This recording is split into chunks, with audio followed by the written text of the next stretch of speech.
So Boston's been, and of course my predictions were absolutely spot on, so I thought I'd do it again for London over the weekend. So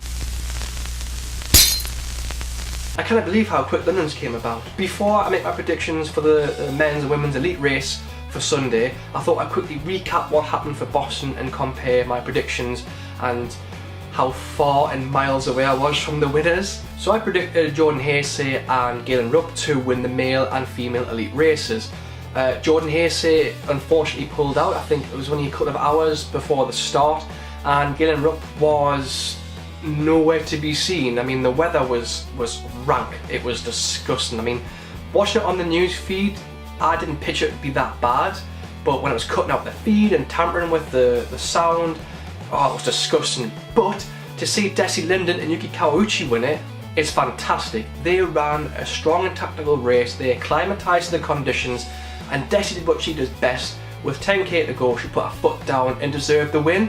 Kawauchi, on the other hand, I thought he was running a suicidal race where he just like stormed out the blocks for 5k, then he let up and just kept like repeating that same tactic. It was probably the best fartlek session I've ever seen. But what was unusual about that race was everyone was wearing warm-up kit. Everyone had rain jackets on, hats, gloves, the works, and I don't blame them, I'd be the same as well. I've never really seen that in the race. But fair play to Desi and Yuki, they ran, as I said, a tactical and strong race, and they deserved the win and totally blew my predictions out of the water. So, let's do it again for London. So the London Marathon is back this weekend. If I'm going to be totally honest with you, it's not my favourite marathon on the calendar. My heart belongs to Berlin and Boston. So let's crack on with these predictions then, starting off with the male elite athletes. So my winner for this is going to be Eliud Kipchoge, and if you don't know who this guy is, maybe you should watch the Break-Into documentary and also go and look him up online, because this guy is a running god. He's one of my idols in running. The guy is just so humble, and he's quick. He's ran the quickest marathon ever. I think it was 2 hours and 25 seconds when he did the Break-Into. Whether you can transfer that kind of form onto the road, we've seen him do it in Berlin last year when he won it. It was 2 hours 3, I believe he ran. So not as quick as Break-Into, but he can shift over a marathon distance. But he's going to have chasers. He's not going to have it easy. He's not going to win this outright by no stretch of the matter. He's going to have folk like Daniel Winjuru, who won the London Marathon last year. Remember, he got chased by Bekele in the latter stages of that race, so I'll talk about Bekele in a second, but Winjuru can put his foot down. I don't know what he's done over the past season or the past year, so I don't know what kind of shape he's going to be in. Whether he can challenge Kipchoge, I don't know. Then there's a guy I mentioned just before, it's Kenenisa Bekele, who is a track and field legend if you're not sure who he is. I definitely recommend you go and Google him if you're not sure, but this guy has got the 5 and 10,000 metre world record. He was Olympic champ in 2004 and 2008. He's got stacks of world championship medals and stacks of world cross country medals as well. He can shift. I have noticed he does suffer in the latter stages of a race, or if the pace is too hard, he does struggle to keep up towards the back end of a race.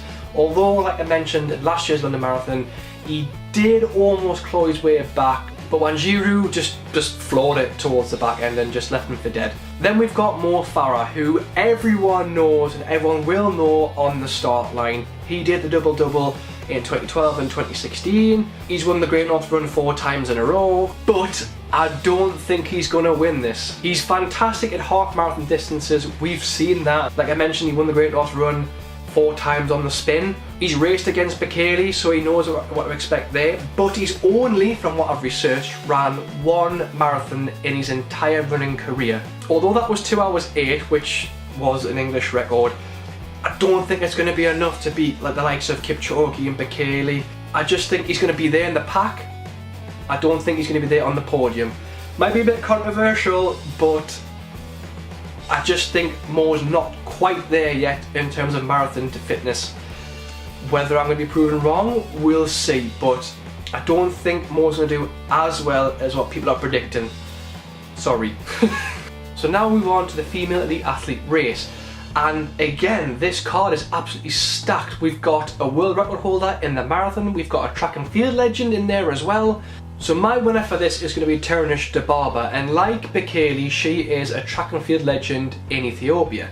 Her CV on the track is, it's just something else. I mean, I'll always remember the last lap of a 5,000 metre or a 10,000 metre race where she can lay down a sub 60-second lap. I don't understand how she does that. It's just incredible. You run hard for 15 or 30 minutes, and yet you can still run a sub 60-second lap. The mind boggles. Heading into this, she's in good shape. Last year she finished second, but she ran the 5th fastest marathon time ever. I'll go to who ran the fastest marathon time ever in a bit. By running 2 hours and 17 minutes and 56 seconds, she did set a new Ethiopian record in the marathon. Can she upgrade and can she run quicker? Yes, I'm going to put it out there. I think she can win this and win it comfortably. I'm really sticking my neck out for this one. But chasing Diababa is going to be Mary Katani. She currently holds the world record for the marathon. She ran it last year. She's won the event 3 times, so she knows the course well, she knows what to expect. Personally, this head-to-head is something of a runner's dream, well, particularly a runner's fan's dream, to watch it unfold, watch the tactics. Will there be anyone else in the pack? I believe so. I think Gladys Chirono is going to be up there as well. She is the 2014 World Half Marathon Champion. Then you've got another Diababa in there, in Marseille Diababa. She is a World Marathon Champion when she won the gold in 2015 in Beijing. If I remember off the top of my head, that last 2.5 miles that was left, she put her foot down like it was a warm-up exercise. So I'm not sure she'll be able to win it, but I would imagine she'd be in the top 3 for that one, if, you know, going from what I've watched in the past. Whether those predictions will be correct, we'll see, but you never know. Good luck if you're running the London Marathon, especially those who are on YouTube and the content creators out there like 40 Runs, Clean Coach Katie, and anyone else who's running who I can't think of off the top of my head. Good luck. I'm going to try live tweet it, so if you're not following us, go follow the links below and let's enjoy it.